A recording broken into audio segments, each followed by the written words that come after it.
Selamat siang, Namo Sanyang Adi Budaya, Namo Buddhaya, salam kebajikan. Baik teman-teman, pada kesempatan kali ini atau pada video kali ini saya ingin berbagi berbagi pengetahuan tentang sarana prasarana yang digunakan di dalam agama Buddha. Nggak usah basa-basi ya, nggak usah lama-lama, kita langsung saja ke pembahasannya.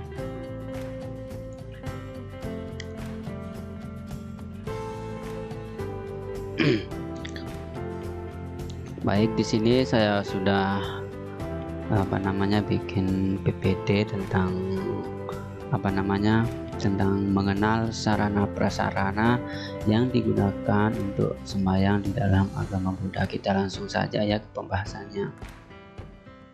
Baik teman-teman, terlebih dahulu saya akan menjelaskan pengertian dan tujuan pengertian puja ya. Puja kata. Puja dalam bahasa Indonesia merupakan kata benda yang artinya upacara penghormatan kepada dewa-dewa dan sebagainya. Kata puja sebagai kata kerja menjadi memuja, yang artinya menghormati dewa-dewa dan sebagainya dengan membakar dupa, membaca mantra, parita, dan lain-lain. Baik, kita ya, yang kedua itu ada namanya altar ya. Jadi di dalam agama Buddha itu paling yang dibutuhkan itu di dalam wihara itu ada namanya altar, dan altar ini dilengkapi dengan berbagai sarana prasarana puja yang digunakan di dalam agama Buddha untuk melakukan sembahyang ya. Di sini ada pernah itu ada altar. Altar adalah tempat untuk mempersembahkan simbol-simbol kesucian dan kebijaksanaan Buddha ya. Nah, jadi ini adalah salah satu bentuk atau gambaran dari altar ya. Yang paling utama itu, yang paling atas itu ada namanya Buddha Rupang ya. Nah, jadi Buddha Rupang adalah itu yang menyimbolkan nilai luhur Buddha. Ini adalah ya yang warna kuning ini.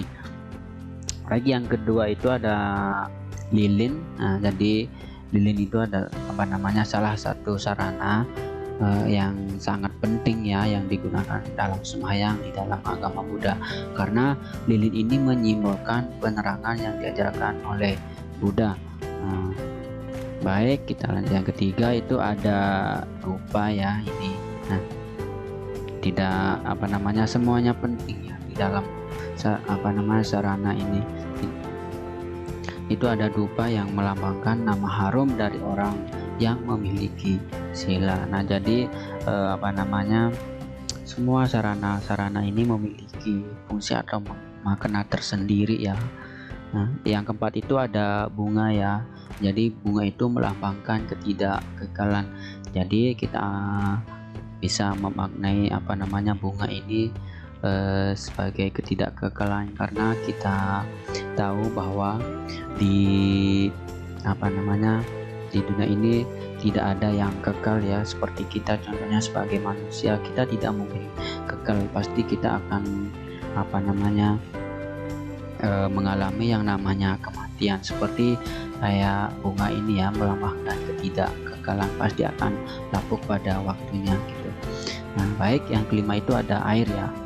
Jadi air ini melambangkan pembersihan dari segala kekotoran. Yang keenam itu ada buah. Nah, jadi buah itu juga sangat penting sangat penting di dalam sarana yang digunakan dalam agama Buddha. Nah, karena buah itu melambangkan perwujudan rasa hormat kepada Buddha. Selanjutnya itu ada lonceng atau genta, yaitu sebagai penanda waktu.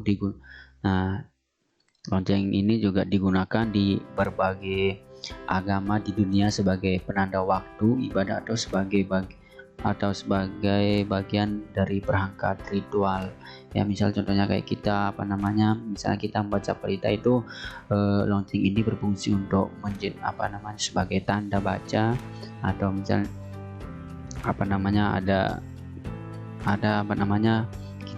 ada jeda gitu kan. Nah, kita gunakan lonceng ini sebagai penanda waktu ya.